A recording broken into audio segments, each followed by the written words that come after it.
XPHRAME Olubode.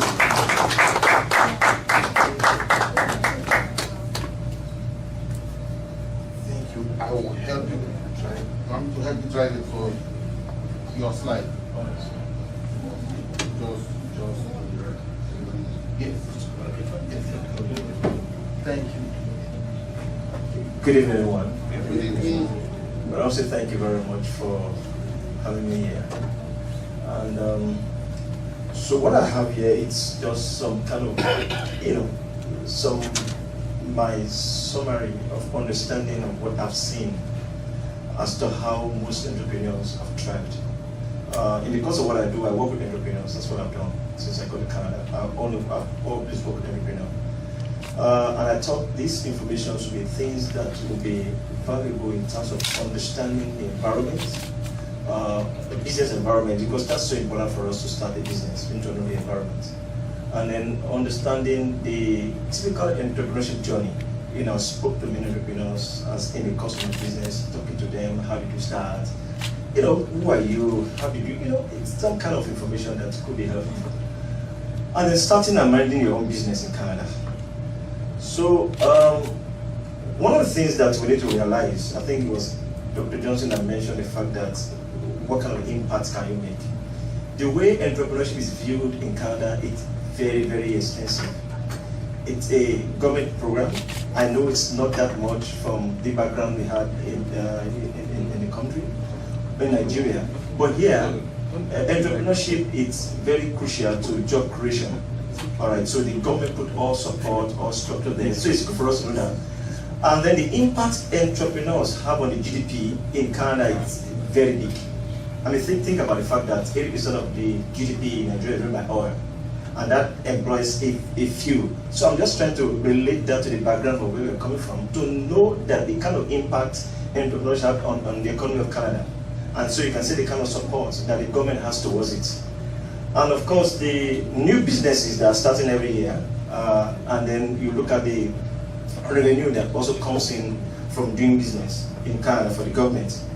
Now, some few facts, and these facts are majorly from Canada statistics, and a couple of them are also from the studies that are made regularly by the Business Development Bank of Canada. They do a lot of studies on entrepreneurship in Nigeria.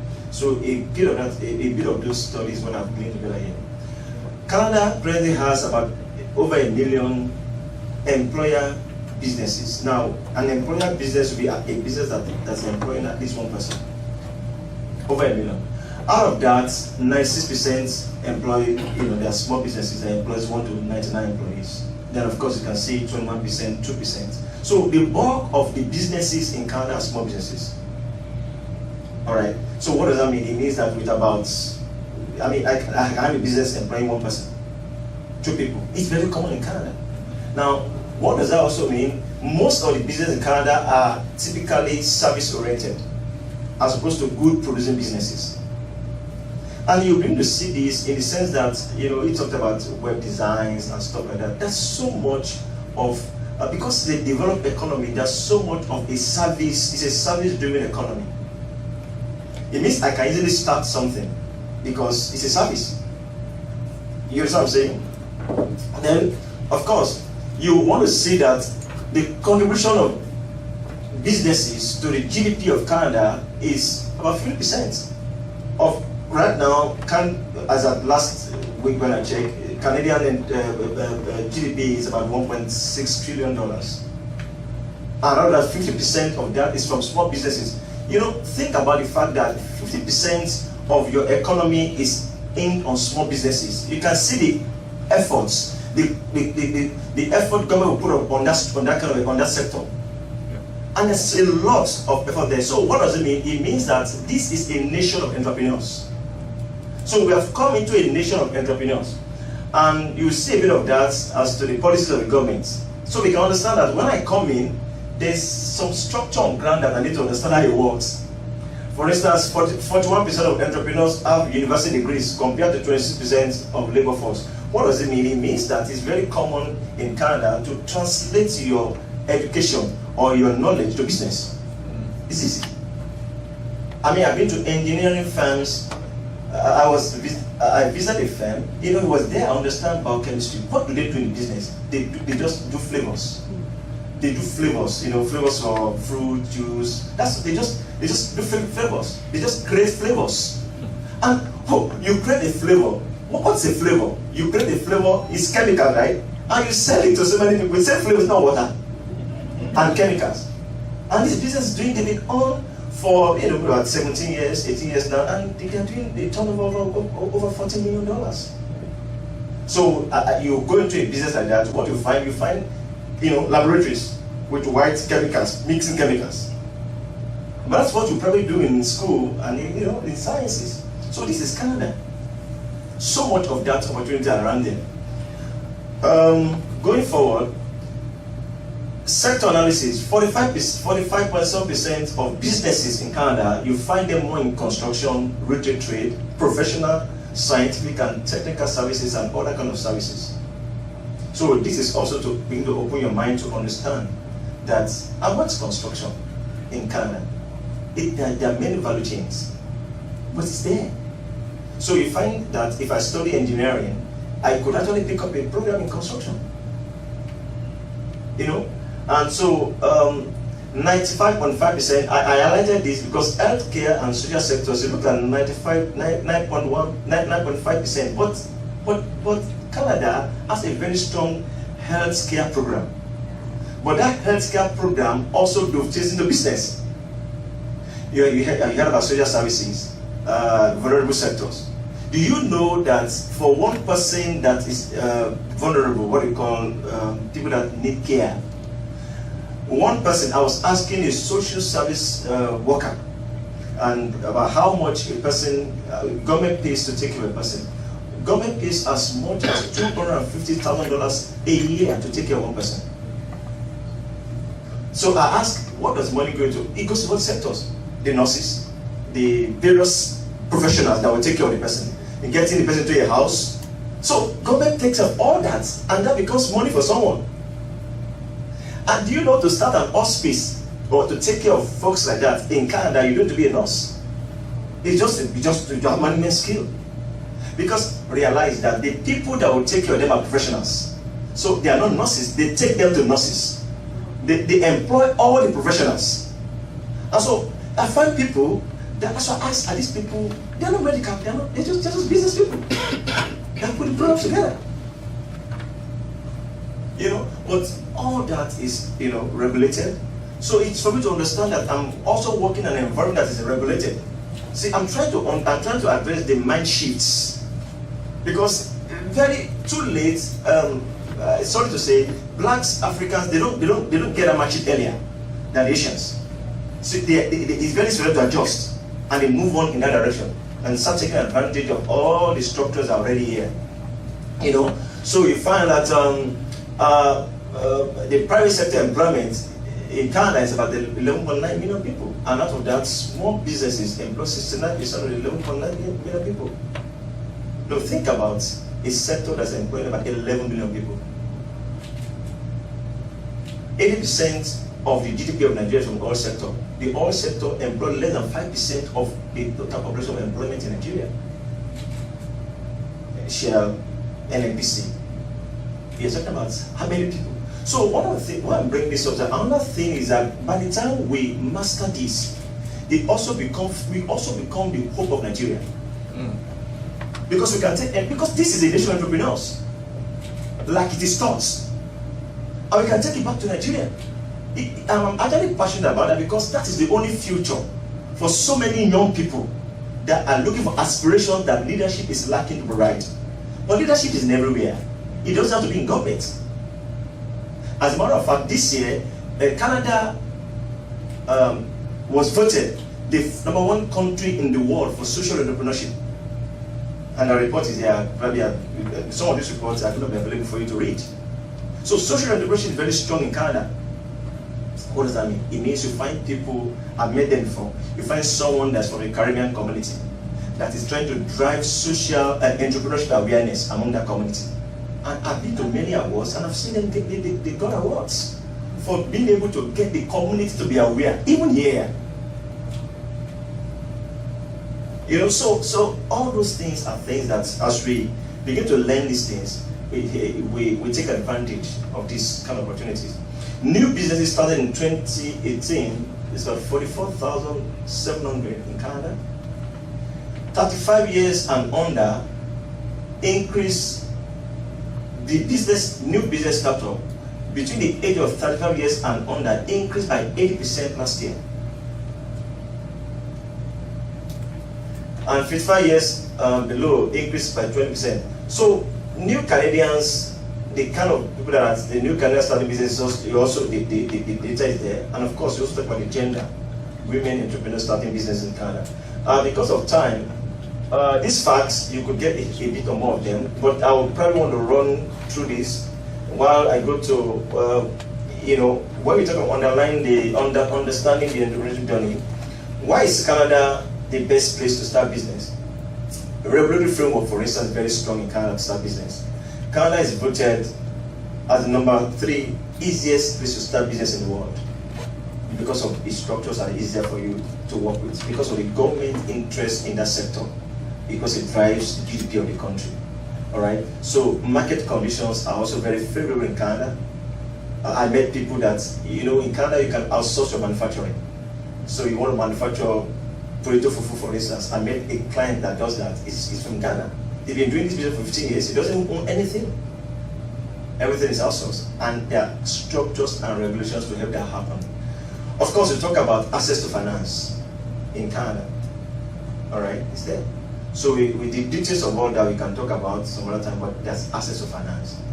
All right, many programs are there. And then we talk about the knowledge creation and diffusion. So there's a linkage of knowledge creations and, you know, the way the knowledge is used to drive business in Canada. We've had programs from, you know, Rotman's School of Business. There are many programs, all right? They're always linking, you know, the knowledge to the way we do business here. So it's easy for that interactions to be there. So it's not a nation where you have just intellectuals one side and then business people. No, there's a very good handshake, and that's very important for us to understand and, you know, to take advantage of. Entrepreneurship capability is very high. The latest reports BDC did, Declaration of Entrepreneurs, talked about how easy it is to have mentors and talk about an environment of entrepreneurship in Canada. And that's so true. So you find that that's there. Canada is also a country that celebrates have a culture of entrepreneurship. And you see that in the other slide, which we probably didn't go through, there are a lot of immigrants that have come into Canada that started business. As a matter of fact, 1 out of every 4 immigrants in the last 1 year started business that came to Canada. I mean, so you find the Syrians community, they have restaurants, you find, you know, so many things people are doing. You know, so that's just for us to understand. Again, what does Canadians think about entrepreneurs? These things, a couple of that should be Canadians see entrepreneurs as being passionate economy developers.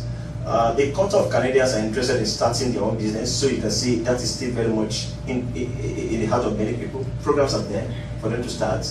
All right. So Canadians entrepreneurs deal with financial insecurity. Yeah, there are challenges, but there's a whole lot of also opportunities that, you know, if Canadians entrepreneurs says that they enjoy from actually starting their own business, and I've seen that in my dealings with quite a number of entrepreneurs. Starting and managing a business. So what I've done is to just create an environment. What are the enablers? But starting a business, it's very important to start with the right mindset. You know, I hear someone says, I don't want to do 9 to 5, and I want to start a business. No, it's more than that. Entrepreneurship can more than 9 to 5. Particularly when you're starting, you know, it can take a lot more time. So I need to address that. But sometimes also someone says, I have a skill in something. It's not enough to have a skill. You also need to also develop the capacity in other areas, the management abilities. And that's why most of the entrepreneurs in Canada succeed. Why? Because they are more granular. You know, they're educated. So they think about how to run their business well. And that's very important. You know, so it's more than just having a vision to start something. You need to also develop technical and managerial skill. And this is something I can pick up now because of where I'm going. All right, so essentially, starting a business for me will be solving a problem.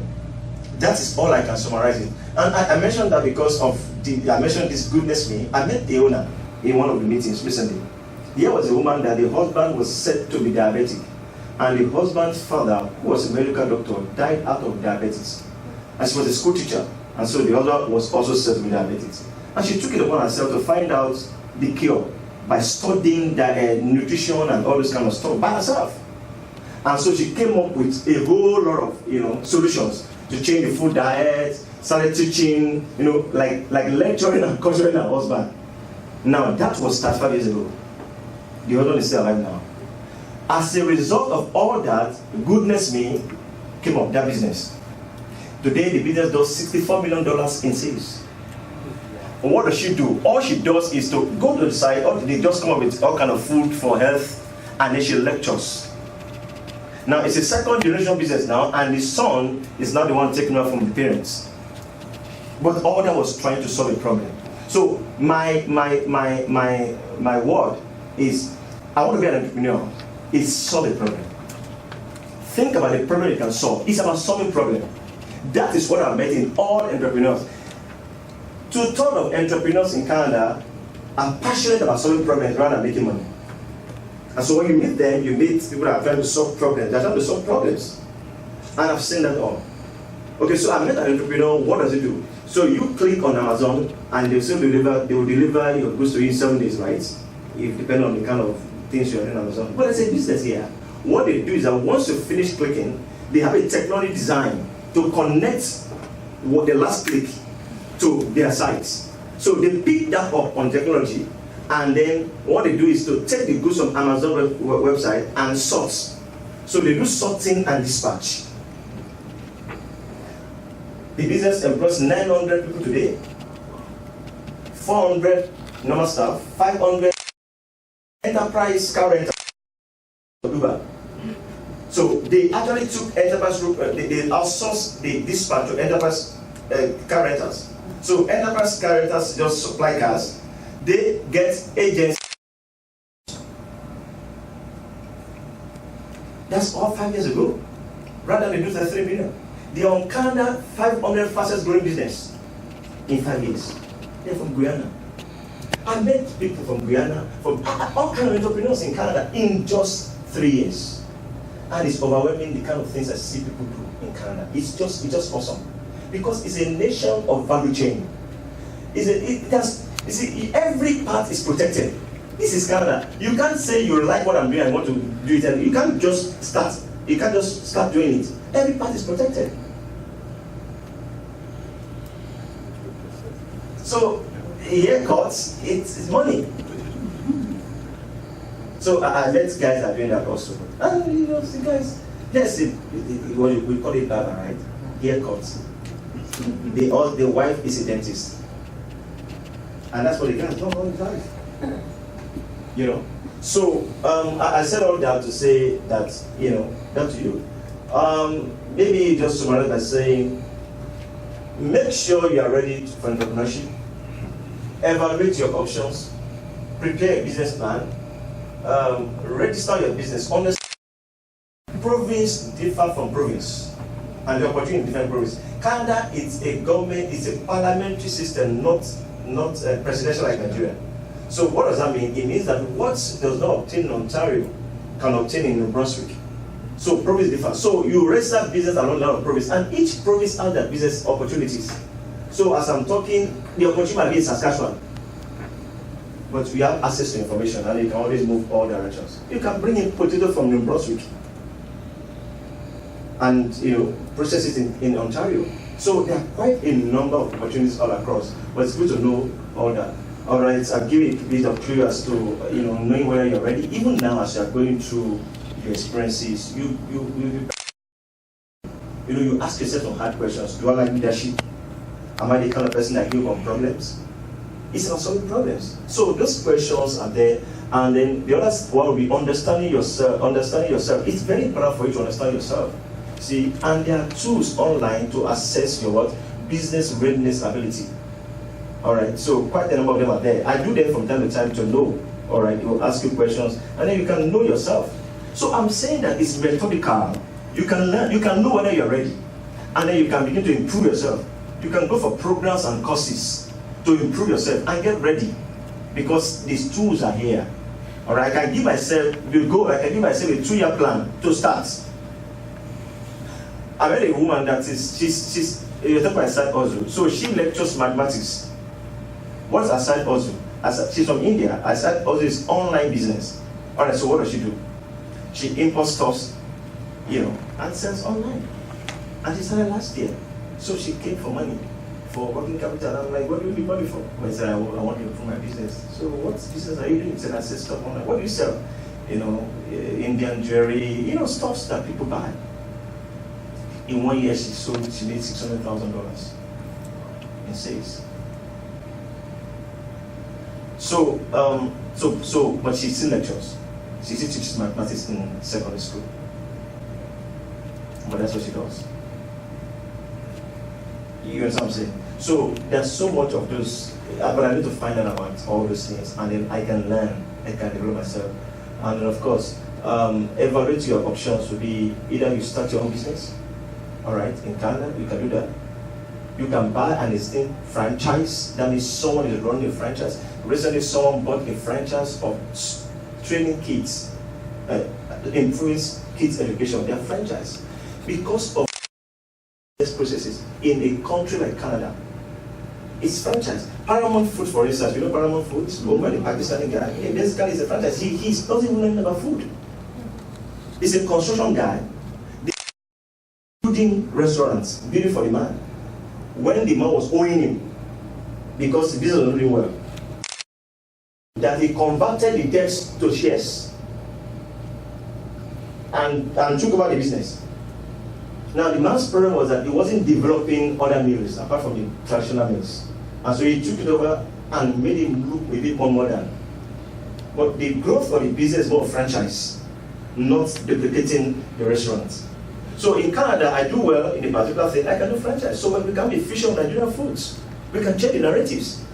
Become Nigerian foods in square one. We can have, so we can change the narratives. What we need to do, brother.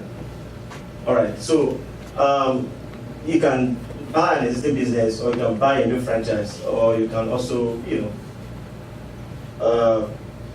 like I said, you can buy an existing franchise, buy a new franchise, or buy an existing business. Those are options. Let me close by saying this. Your time is limited, so don't waste it living someone else's life. Don't be trapped by dogma, which is living with the result of other people's thinking. Don't let the noise of others' opinion drown out your inner voice.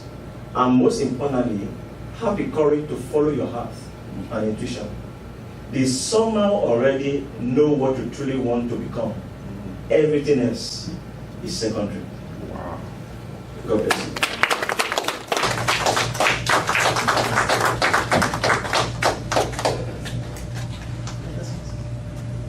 Thank you. I'm sure a number of us have questions, so keep noting your questions down. We are going to bring all the speakers up again for 30 minutes. I will give you an opportunity to throw questions directly at them. But great information. Thank you so much, my brother, my friend. Thank you. Just to summarize some of the things he said is information. You can't run a Walmart superstore with the ideas you have running a small mom and pop shop. Doesn't work. So for you, a small corner shop, convenience store, the mentality is completely different from what you need to run a Walmart superstore. And information, the opportunities are there, and we'll have the privilege of asking questions and connecting with people like this. So you have business ideas. How do I raise finance? You know someone you can talk to, someone that will ask you. And he said there are tools online to actually help you know, am I ready? So it's not just about feeling. I feel like it today. Feelings come and go. It's about data. Am I truly ready? And is there a problem I want to solve? People make money solving problems. People pay for services. So that must be the driving force for our business. What is the problem you've identified? What is the gap that want to be solved? So again, thank you so much, Brother Shola. So I will move on to call our second speaker. Our second speaker.